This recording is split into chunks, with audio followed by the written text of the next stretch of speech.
Well, thank you very much. It's an honor to have a friend of mine, a very good friend of mine. We've become friends, actually, through the trials and tribulations of everything. And Mark Rutte, Secretary General of NATO, highly respected.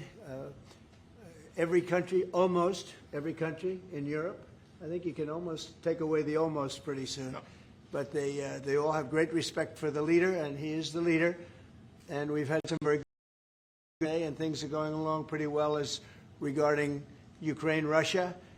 We thought it would be a little bit easier. That's turned out to be tougher than the Middle East. The Middle East was supposed to be the tough one, and we've solved that puzzle, but this one will get solved also. So I want to just say it's an honor to have you, Mark. Thank you very much.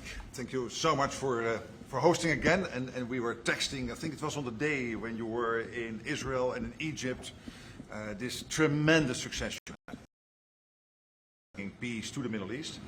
And then we texted each other and said, and the next big thing has to be Ukraine, Russia. And I want to help, NATO wants to help, my colleagues want to help to basically deliver on your vision of peace in Ukraine.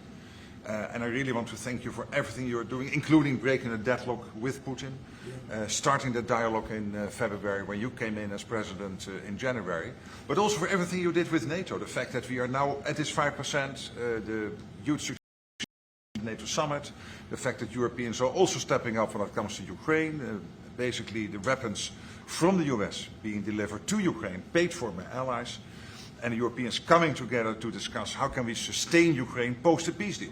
All of this is evidence of your leadership of pushing the Europeans and the Canadians to do more, to deliver, and to equalize in spending with the US. So on all of this, and today we will talk more on how we can really bring Ukraine to the next phase and get this terrible war, and all the bloodshed ended. And as you know, we are going to be making a big trip next week. Some of you are going with us. We'll be going to Malaysia, South Korea, and Japan. In South Korea, I'll be meeting with President Xi of China. We'll have a pretty long meeting scheduled. We can work out a lot of our questions and our doubts and our tremendous assets together. So we look forward to that. I think something will work out. We have a very good relationship, but that'll be a big one. We canceled the meeting with President Putin. It didn't feel right to me. It didn't feel like we were going to get to the place we have to get, so I canceled it. But we'll do it in the future. But next week we'll be with many of you in those locations that I told you. Then it's back to Washington. So thank you very much, everybody. Yeah, please. Mr. President, can you tell us a little bit about why you're elevating sanctions against Russia right now? I just felt it was time. We've waited a long time. I thought that we'd go long before the Middle East.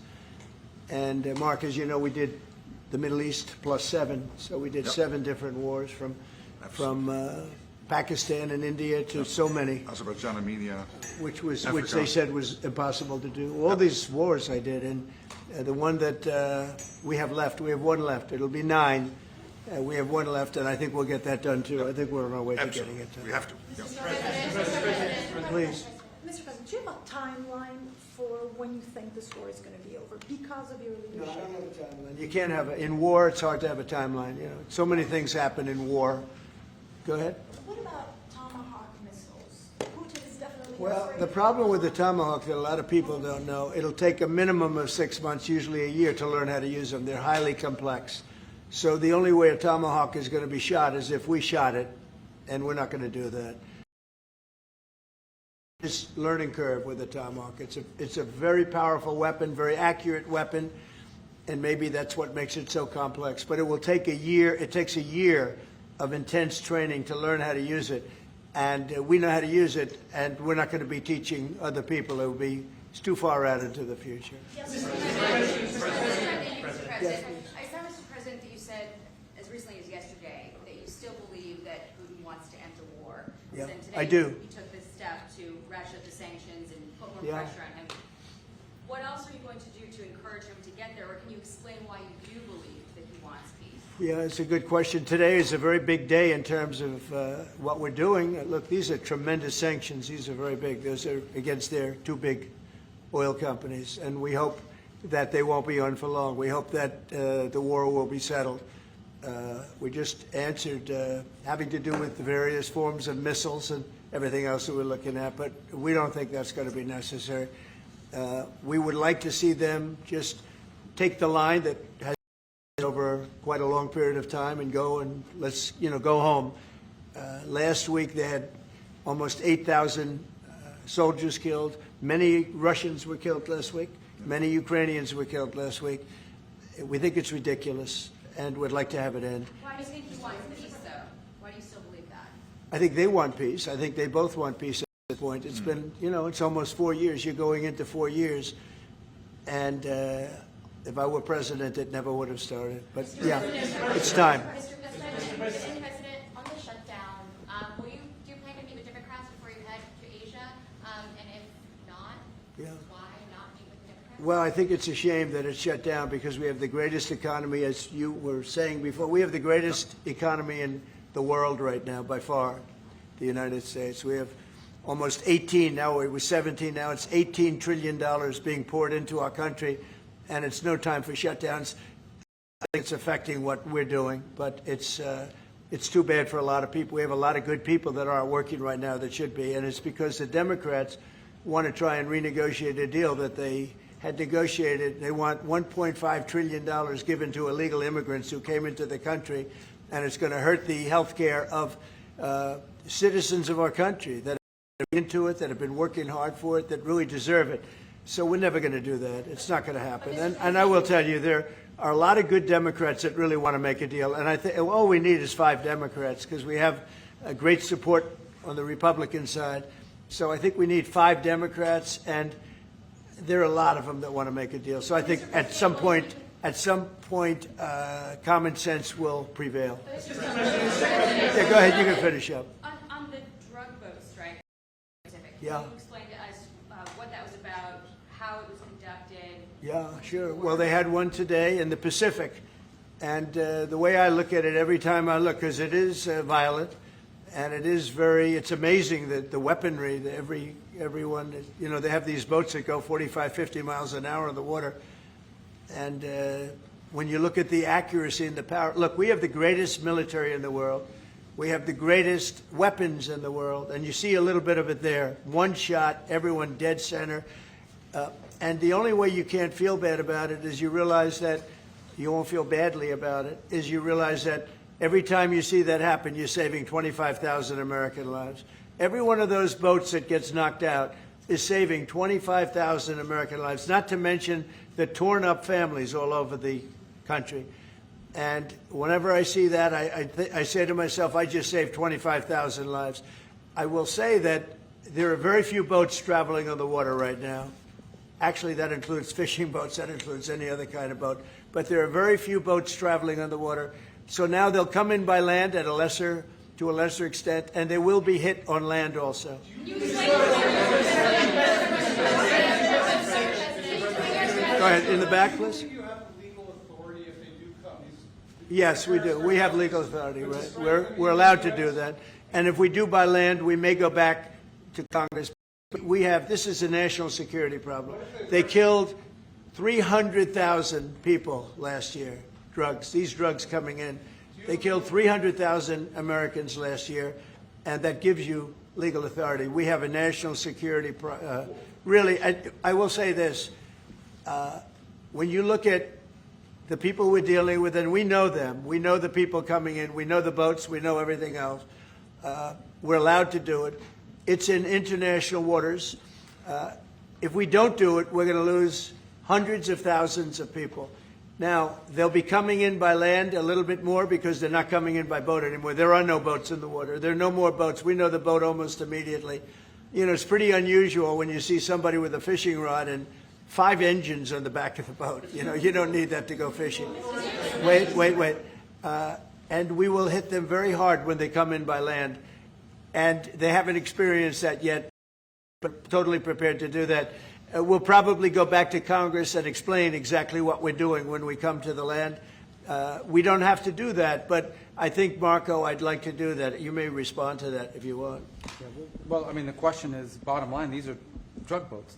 If people want to stop seeing drug boats blow up, stop sending drugs to the United States. But does it matter if it's in the United States? Well, these are all in international waters. The boat. Would you do a strike in the United States, or if North America Well, that's a different matter. Now you're talking about a law enforcement matter. In this particular case, there are people traveling on international waters headed towards the United States with hostilities in mind, which includes flooding our country with dangerous, deadly drugs.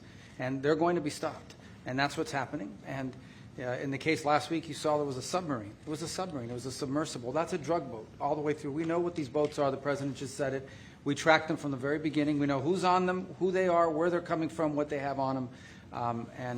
You know, if you're running drug boats, you're in grave danger. And drug usage is way down, and drug usage coming from the sea, they call it ocean drugs, a little term that they use, the ocean drugs, is very close to non-existent right now.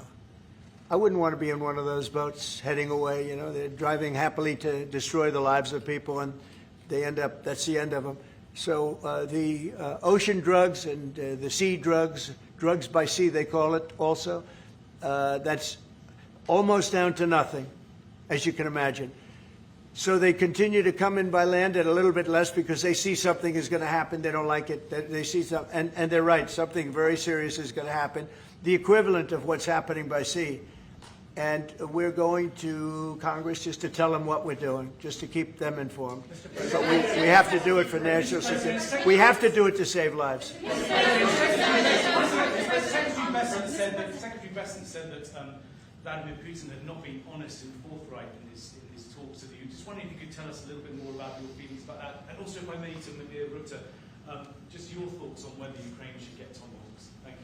Well, I think that in terms of honesty, the only thing I can say is every time I speak with Vladimir, I have good conversations, and then they don't go anywhere. They just don't go anywhere. So in that sense, but no, look, he's fighting a war. He's in a war. That's two very competent sides, and that's the way war is. You never know with war, but I would say that it's time to make a deal. A lot of people are dying. You know, they're not Americans, but they're people. They're souls, and they're dying by the thousands, worst since World War II, and we really should stop it. And to your other question, yes, please. Sorry, to your other question, this has been consistent from this president when we first met again after your re-election in Mar-a-Lago in November. You said we have to stop the killing. This is close to your heart, and this is your vision. That's why this war needs to end. When it comes to tomahawks or whatever system, it's up to individual nations to decide whatever they want to supply to Ukraine. NATO doesn't take a position, but I can assure you this. When the president called me in July and said we want to again send weapons into Ukraine, paid for by our allies, the Canadians and the Europeans, that was an important moment. And that is now taking place, and the ambassador, myself, we're working hard at this. Already a couple of $1 billion of weaponry into Ukraine from the US, paid for by allies. So I'm not going to comment on about the tomahawks, but when it comes to the US and all the support for Ukraine, it is there and it is close to the president's heart, and I know this. I will say this, and you know, Mark can say it better than anybody. The European nations and Canada have really pulled together, and it's beyond even that. I mean, it's really beyond that. I was with the Australians and New Zealanders, Japan, they all. If you want to really add them up, we could really add them up. But NATO, basically, European and Canada, they've really band together. They are not happy about what's happening with Russia and Ukraine. They're not happy at all. Neither am I. Mr. President. Jeff? Sir, just changing this topic slightly, I see you've got the model of the White House and the ballroom. Many people were surprised the entire East Wing is being demolished because you had said initially that the ballroom would just touch or would not. Well, certain areas are being certain areas are being left. We determined that after really a tremendous amount of study with some of the best architects in the world, we determined that really knocking it down, trying to use a little section. You know, the East Wing was not much. There was not much left from the original. It was over the course of 100 years, it was changed. The columns were removed, and it was a much different building. Then a story was added on in 1948, 1949. There was a story added on, which was not particularly nice. And the building was very, very much changed from what it was originally. It was never thought of as being much. It was a very small building. And rather than allowing that to hurt a very expensive, beautiful building that, frankly, they've been after for years. You have that. I brought these along so people could see, but it's, you know, there's a relative, nobody's actually seen anything quite like it. think it'll be one of the great ballrooms anywhere in the world. It's about $300 million. It's set to do meetings of foreign leaders, including the honoring of foreign leaders. You can see this. This is a plan. If it's got tables so that you honor a foreign leader, we have a proper space. Right now, we have a space that with tables holds about 79 people. And this is a proper kind of a thing. Now, what the White House was doing, as you know, is they were putting tents out on the lawn. This is an interior shot of the ballroom. I think there'll be nothing like it. And it's being paid for 100% by me and some friends of mine, donors to it. The government's paying absolutely nothing. We're also working with the military on it because they want to make sure everything's perfect, and the military is very much involved in this. They want to make sure everything is absolutely beautiful. You can see the kind of interiors that we're talking about. That's an interior of the ballroom, and it's the highest level. And you see it goes beautifully with the White House. I mean, the mix is beautiful. So over the years, many presidents have made changes. This obviously would be the biggest change, but this was something they've wanted for at least 150 years. Many of you have gone to the events where they had, as an example, President Xi, or they had, you know, a leader of one of the countries, including the king and the queen from your favorite country. Absolutely. Frankly. But where they'd be honored, and they'd be in a tent out on the lawn, and it would rain, and it was a disaster. Brian's shaking his head. You know what I'm talking about. And so I thought I'd bring this out because this is going to be probably the finest ballroom ever built, and we're doing it no cost to the country. It's being put, the money is being put in by me and donors, very great patriots actually, and the spirit on the building of it is amazing. We are using little sections of footings and various other things, but that's sort of irrelevant. In order to do it properly, we had to take down the existing structure. The way it was shown, it looked like we were touching the White House. We don't touch the White House. That's a bridge, a glass bridge, going from the White House to the ballroom. Then you get into the lobby of the ballroom, and then you go into the magnificent, the main room. And it's something that has gotten incredible reviews. And just quickly following up on that, sir. I just want a quick follow up on that question. Your response to people who say that you haven't been transparent enough about this. I haven't been transparent? That's some of your Really? critics feel it should I've have gone for a review. shown this to everybody that would listen. Third-rate reporters didn't see it because they didn't look. You're a third-rate reporter, always have been. So third-rate reporters didn't look, but anybody that asked, these pictures have been in newspapers. They've been all over the place, and you know we're very proud of it. It's gotten great reviews. It's gotten really great reviews. So I think we've been more transparent than anybody's ever been. Why do you believe, Mr. President, that the sanctions that you're announcing today will push Putin to the negotiating Well, I don't know that they will. I think that they'll certainly have an impact. They're massive sanctions. It's sanctions on oil. The two biggest oil companies, among the biggest in the world, but they're Russian. They do a lot of oil. And hopefully it'll push, hopefully he'll become reasonable, and hopefully Zelensky will be reasonable too. You know, it takes two to tango, as they say, and we're going to find out. They hate each other. These two people hate each other. You know that better than anybody. And it makes it more difficult than it should be. This should be easier to do. But the level of hatred between Zelensky and Putin is very substantial. Could I add one thing? What the president is doing today with these sanctions is putting more pressure, of course, on both parties, in this case on Russia.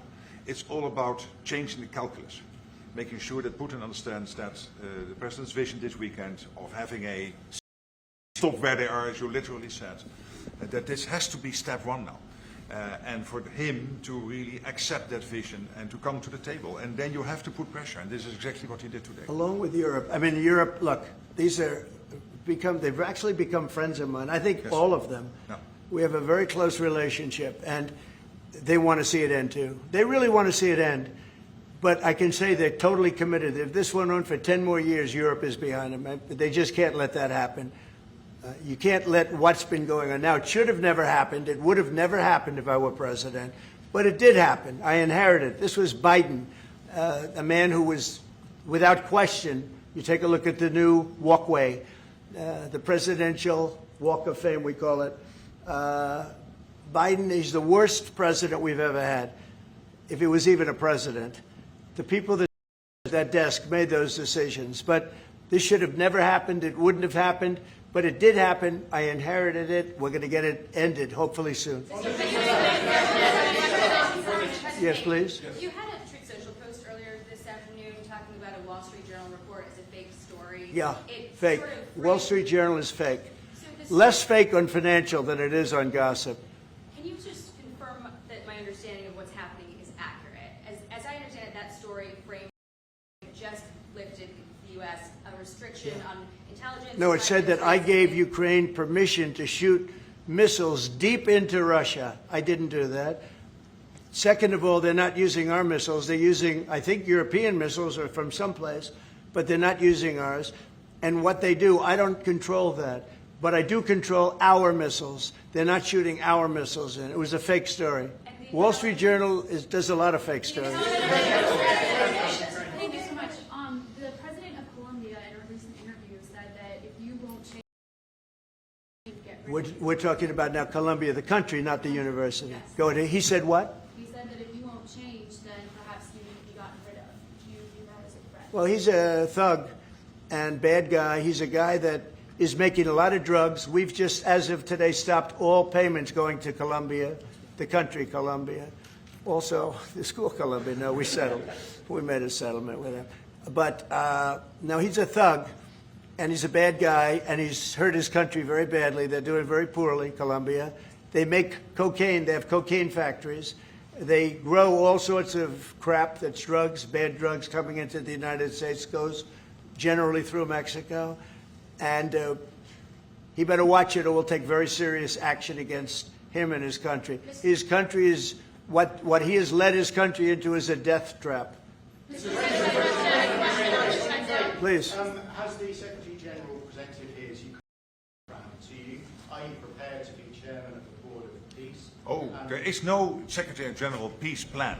But I'm here for, I really want to correct it because I saw some of that in the media. Of course, many people are thinking how to bring this terrible war to an end and supporting the President in doing that. Why I'm here is to dialogue again with the President how I can be, how NATO, my colleagues and other colleagues in NATO can be of maximum support to get that done.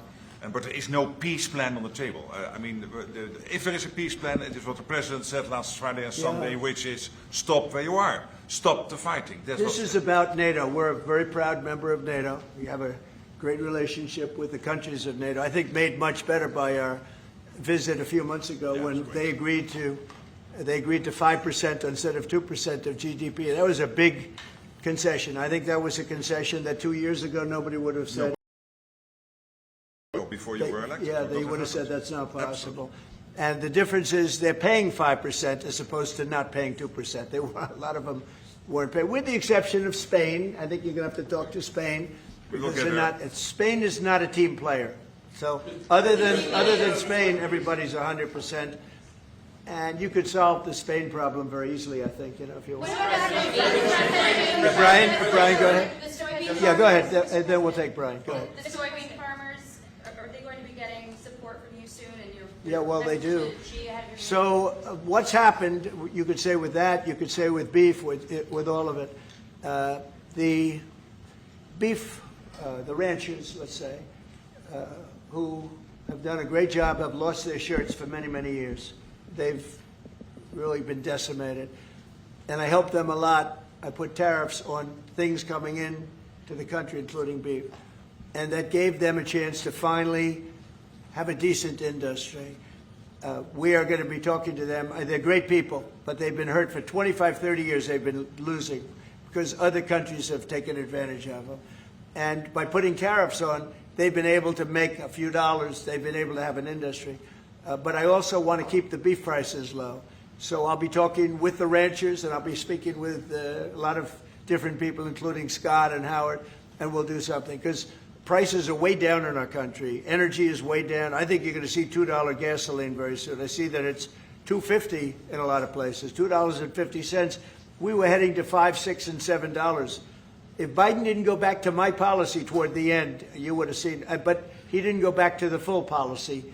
and he missed the most important thing. So we were up to, we were way up. I think you're going to see $2 gasoline. We couldn't even break that number. That's a big difference. The only cost that's really up is beef, and the fake news only wants to talk about beef. And what I did is I made it possible for those people to survive. They're incredible people, but they were being decimated by other countries, and I didn't want that to happen. So prices are way down, groceries are down, everything's down, energy's way down, even interest rates with a bad chairman of the Fed. He's terrible. He's a fool. But even interest rates are down. So our country has never done better. We're going to take in, I think, $21 trillion this year. No country has ever taken in more than 3, and we're going to take in $21 trillion of investments because of the tariffs. If we didn't have tariffs, we would be a mess. We would be a national security problem, and we've done a job. So I'm very happy about that. We're going to do something very quickly and easily on beef to get it down. The ranchers understand that.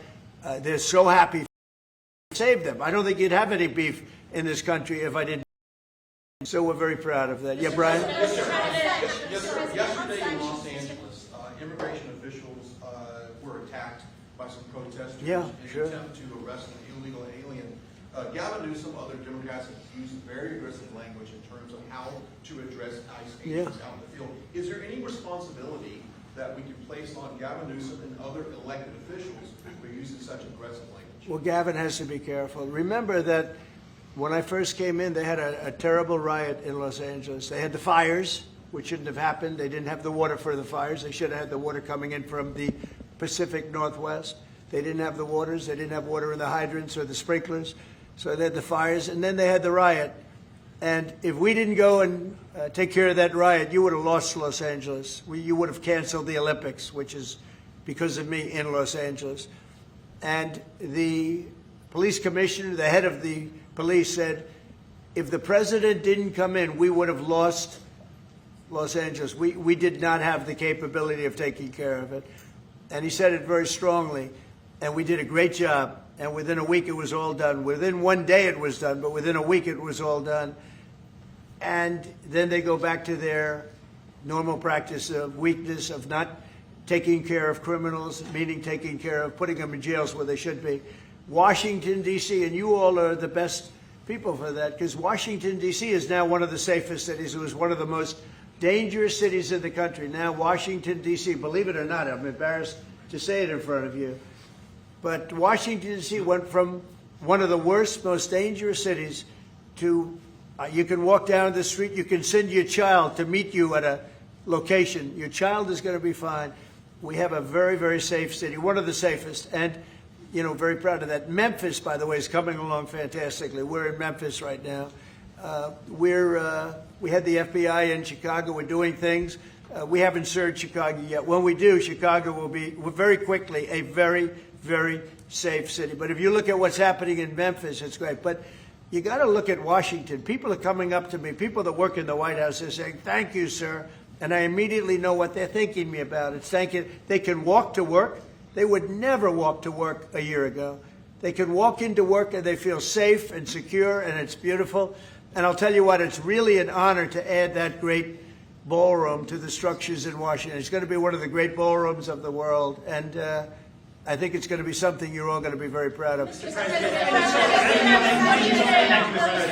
as it relates to your meeting that's coming up with President Xi, what do you hope comes out of that meeting? What deliverables? I think we'll make a deal. I think we're going to make a deal on the rare earth is the least of it. Look, the tariffs are much more powerful than the rare earth. The rare earth is a disturbance, but there's a lot of rare earth around. I'll tell you, I've had more calls on rare earth. We've got it. Everybody's. We'll make a deal on, I think, everything. I think we're going to make a deal on soybeans and the farmers. I think we're going to make a deal on maybe even nuclear. President Putin in his call mentioned to me about nuclear, where we do a de-escalation, and I'm fine with that. I think it's good. I think it's a very appropriate thing. We have the most nuclear weapons. Russia's second. China is actually third by a long way, but they'll be even within 4 or 5 years. Too many. and we are talking about de-escalation that's already being talked about. Can you convince And I think we'll probably add China into the mix. Mr. President, can you convince President Xi to stop purchasing all of that Russian oil that's funding this war against Ukraine? Well, I think I'll be talking to him about it. I think it's a little bit of a different talk. India, as you know, has told me they are stop. You know, it's a process. You can't just stop it. But by the end of the year, they'll be down to almost nothing. That's a big thing. There was almost 40% of the oil. India, they've been great. Spoke to Prime Minister Modi yesterday. They've been absolutely great. China's a little bit different. You know, they're a little bit different relationship they have with Russia. It was never good, but because of Biden and Obama, they got forced together. They should never have been forced together, but they're a little bit forced. But they're by nature, they're not. They can't be so. By nature, they can, I hope they are friendly, frankly, but they can't be. You should not have forced Russia and China together. And Biden did that, and Obama did that. They forced them together because of energy, because of oil. And so they are closer than they would normally be. I think I'll probably be talking about it. What I'll really be talking to him about is how do we end the war with Russia and Ukraine, whether it's through oil or energy or anything else. And I think he's going to be very receptive. He would now like to. I'm not sure that he did at the beginning. He would now like to see that war end. Do you think Xi plays an important role, Mr. President? Do you think Xi plays an important role in terms of inserting himself and convincing Putin, who he speaks to regularly, to stop the war? Yeah, I do. I think he can have a big influence on Putin. I think he can have a big influence on a lot of people. Look, he's a respected man. He's a very strong leader of a very big country. Yeah, I think he can have a big influence. And we will certainly be talking about Russia, Ukraine. In the back. Thank you, Mr. President. Liam Cosgrove is here. My question is actually for the Secretary General. Yes. Mr. Secretary, I don't know if you've seen this, but polling out of Ukraine shows a massive collapse in Ukrainian support for the war. A Gallup poll had it just 23%. That's less than a quarter. Zelensky came out today praising President Trump's proposal for freezing the front lines of battle as part of a ceasefire. He said that's a good compromise. So people view your coming here as, you know, you're lobbying the U.S. government to continue its involvement in the war. You're obviously lobbying for more NATO weapons to be sent to Ukraine, but Ukrainians themselves don't want to fight the war. So how do you justify that morally? Well, I'm lobbying only for one thing, and that is to make sure that we end this war. And I don't have to lobby the president because we totally agree on this. And this is what he has been doing from day one. Everything he could do to break the deadlock with Putin, get the dialogue going, dialoguing also with Zelensky, and getting this war done. It's crucial. The fact that the US is now supplying weapons into Ukraine, paid for by allies, is extremely important. And that's now happening since 2-3 months. About 2 billion moving into Ukraine. The war hasn't wind down. Why do you think that'll wind it down now? More What do you mean? weapons? You think more weapons will wind down the war? No, I mean, there's more to be done. So what you need, what the president said is where you are, so basically do a ceasefire and then have all your discussions about territory and whatever. But first stop the war. This is what you said on Friday and on Sunday. It's a war. I mean, your question's really a fair one. It's a war that should have never started. And you know how I feel about it. But it's a war ended. that should have never started. And we're not selling any weapons to Ukraine. We're selling them to NATO. Yeah. Which is different from before. With Biden, he just gave $350 billion worth of weapons and cash, and that was so foolish. But we sell them to NATO, and in theory, you can do what you want with them. It doesn't have to be Ukraine, but probably it is mostly. No, what nations are doing now is buying from this program and making sure that the supply is in Ukraine, so Europeans and Canadians. And for example, these are interceptors for the Patriot systems, crucial to protect the cities. Today, again, a Russian attack has killed children, at least seriously wounded children in a kindergarten in Ukraine. So we need to make sure systems are in place, and we need the US systems to do that, and the Europeans are paying for that. And this is exactly the type of actions we needed, and the President is doing that, and trying everything to get this war to an end, starting with the ceasefire. Do you still believe that Putin wants to take all of Ukraine? I always felt that way. I always felt he wanted to. When I was in my first term, I was I was very close to him, relatively speaking. It was harder because of the Russia hoax. But I would talk to President Putin about Ukraine, and it was the apple of his eye. I'd say it was the apple of his eye, but it would have never happened. He knew the consequences were too great. When we had a rigged election and all of a sudden I wasn't there, he said, wow. I think he looked at Afghanistan, how horribly that was handled, so stupidly. And I think that really gave him a little additional, incentive. I always felt he wanted the whole thing, not a piece of it.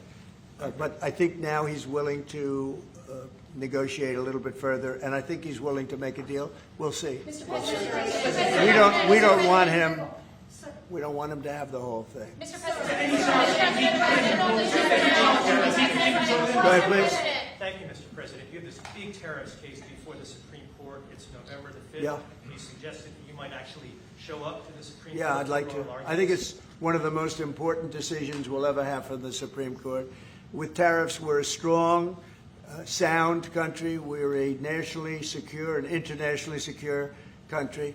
We're a very rich country. Without tariffs, it's a slog for this country, a big slog. I think it's one of the most important decisions in the history of the Supreme Court. And I might go there. I really believe I have an obligation to go there. We are doing so well as a country right now because of tariffs. And you have to understand, tariffs have been used against us for many years, decades, and just slowly but surely hurting our country so badly. That's why we owe $37 trillion. We owe that because other countries have taken advantage of us over many, many decades, And now we're a rich country. We're taking in money like we've never done before. Without tariffs, that would not be happening. And also, I solved, as you know, 8 wars. Of the 8, 5 of them, maybe even 6 of them, are because of tariffs. The threat of tariffs on these nations, if you want to fight, that's okay. India and Pakistan. If you want to fight, that's okay. But you're going to pay tariffs, and they're going to be very substantial. And we're in the midst of a trade deal. And they said, we don't want to do that. 2 days later, they call up, and they're not going to fight anymore. They have peace. But I've done that out of 8, I would say 6 times, 5 times, 6 times. Tariffs are vital in this country. And tariffs have been used against us by China, by every other country, and all we're doing is using them to negotiate fair deals. And as you know, we made a fair deal with Japan. We made a fair deal with all of Europe, the European Union. We made a fair deal with South Korea. These are countries that were taking so much money away from us, not sustainable. And now we're taking in hundreds of billions and even trillions of dollars.